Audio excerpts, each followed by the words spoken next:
Since doing the chocolate and chestnut sweet potato tart that I did for Christmas, I've had a little idea in the back of my mind. It's been pecking at me every now and then. Pay attention to me. And then I've been cleaning stuff out of the freezer and found a couple of bits. So I thought, well, let's have a go and try and do that. So I'm gonna make a chocolate and hazelnut sweet potato spread, a bit like a Nutella. So I'm gonna use sweet potatoes, similar process to how I did the sweet potato fudge and the pate as well. I'm gonna cook the potatoes, sweet potatoes, in the same way that I did the fudge. So just cook them in the Instant Pot, 10 minutes on high pressure. I'm just gonna cook it down a little bit. I've got a 100-gram pack of blanched walnuts, so they're naked, they've been taken out of their little skin, shell, whatever that is, membrane. I'm going to break them down a bit and then roast them just to boost the flavour up a little bit. I'm going to do half the bag. With this being a sort of proof of concept, I don't want to waste all of the hazelnuts in case it goes horribly wrong. So I'll chop these down a bit into smaller pieces.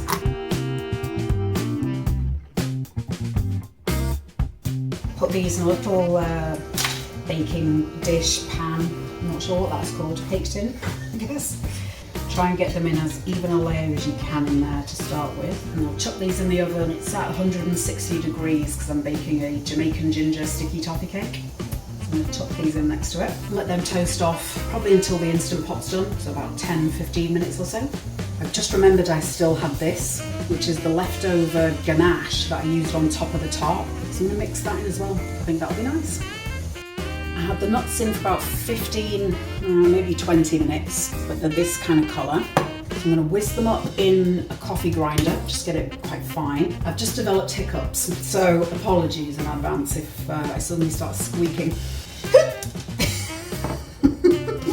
I'll probably have to do it in batches and just pulse it. Pulse it a few times.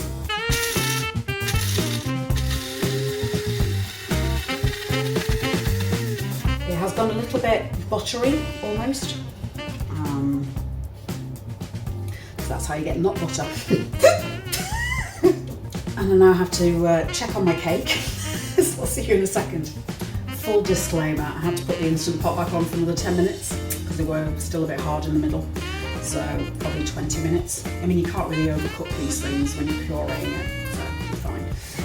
I'm going to pass this through the sieve. Same as I've done with the other sweet potato dishes. And this is going to take a little while, so I'll see you on the other side. I'm going to give this a quick weigh. 680 grams of puree. Put this in the oven at 160 and put it in for about 20 minutes, I think, and then give it a stir.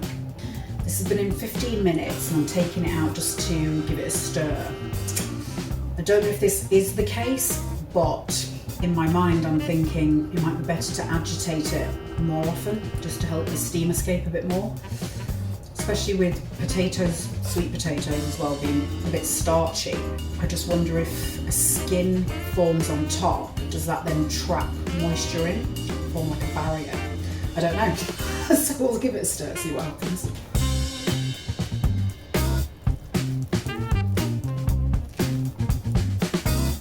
Try and avoid any really sharp ridges because they're going to catch and you don't want the flavour to be toasted too much.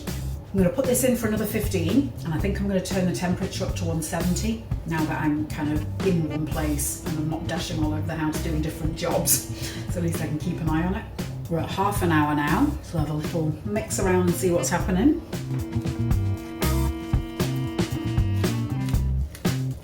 I'm going to do another 15-minute blast and then I think we might be good to go and start combining those ingredients. In the meantime, why don't you hit subscribe, tap the little bell icon, and that way you'll never miss a single episode of Can I Make a Popular Spread Out of You? This is 45 minutes in altogether. I'm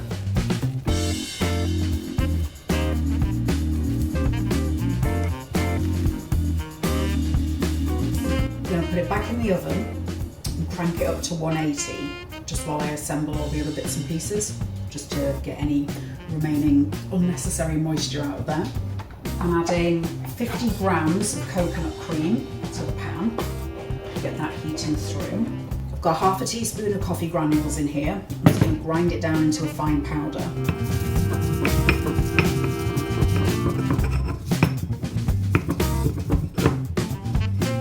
And coffee helps boost the flavour of chocolate, I find. So you don't have to put that option in, especially if you're caffeine free. Give it a good stir in to incorporate it into the coconut cream.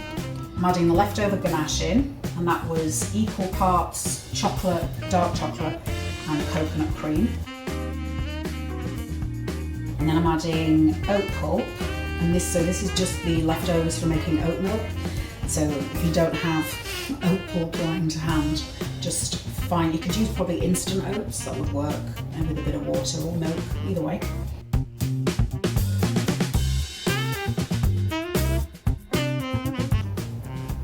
That's delicious. I'm adding in the ground roasted hazelnuts.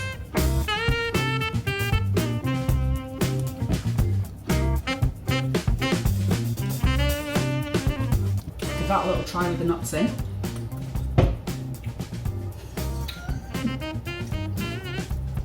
Oh my! I mean, that's Nutella already. I crack out the 100% cacao. I've had this block 10 years.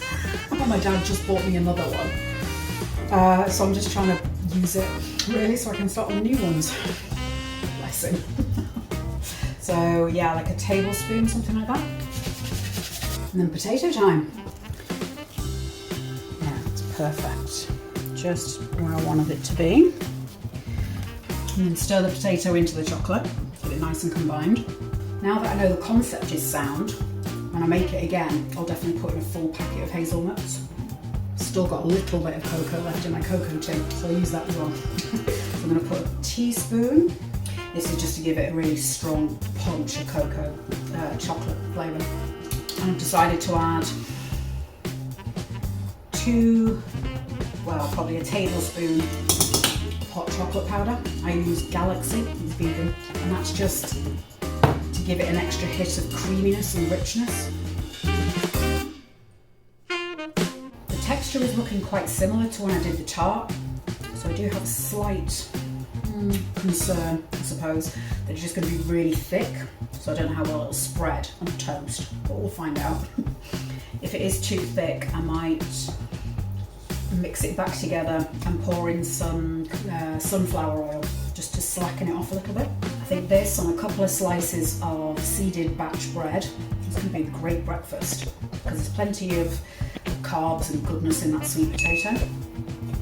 It does creep up on you, it fills you up, but you don't realise it's happening until suddenly you're like, oh, I ate way too much. So be warned.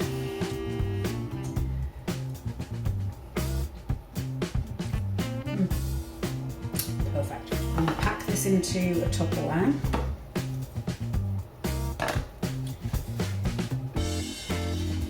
Really wants to go in a sterilised glass jar, but I forgot to do it and now I can't touch the Instant Pot for, overnight. So I might reheat it tomorrow, bring it back up to a hot temperature and then put it in a sterile jar. So I'll let this cool down, rest, relax, develop the flavours a little bit overnight, probably. And then I'll see you again for eating. It's spread time. So this has been resting overnight and it's very firm. Quite fudge-like, but that's okay. Toasted off a bit of sourdough, so I'm going to see how it spreads.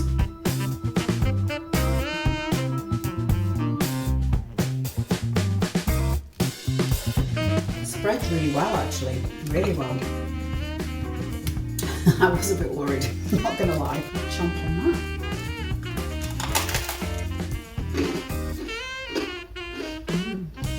It would benefit from the extra hazelnuts, just to knock it up a level into sort of Nutella territory. But that is really delicious. It's also much less sickly than Nutella would be. It's not as claggy. That's the word I'd use for it. But it doesn't coat your mouth and make it hard to swallow. So it's a bit lighter, And obviously there's no refined sugar in there really, apart from there is sugar in that hot chocolate powder, but you don't need to use that. You can just use cocoa if you want. So you've got lots of options there to make it slightly healthier. There's obviously sugar in the sweet potato, so it's not sugar free. But as it goes for a little breakfast nibble, I think that's a top one. So if you enjoy watching my random applications of sweet potato, hit subscribe, check out some of these videos, because it's a favourite of mine.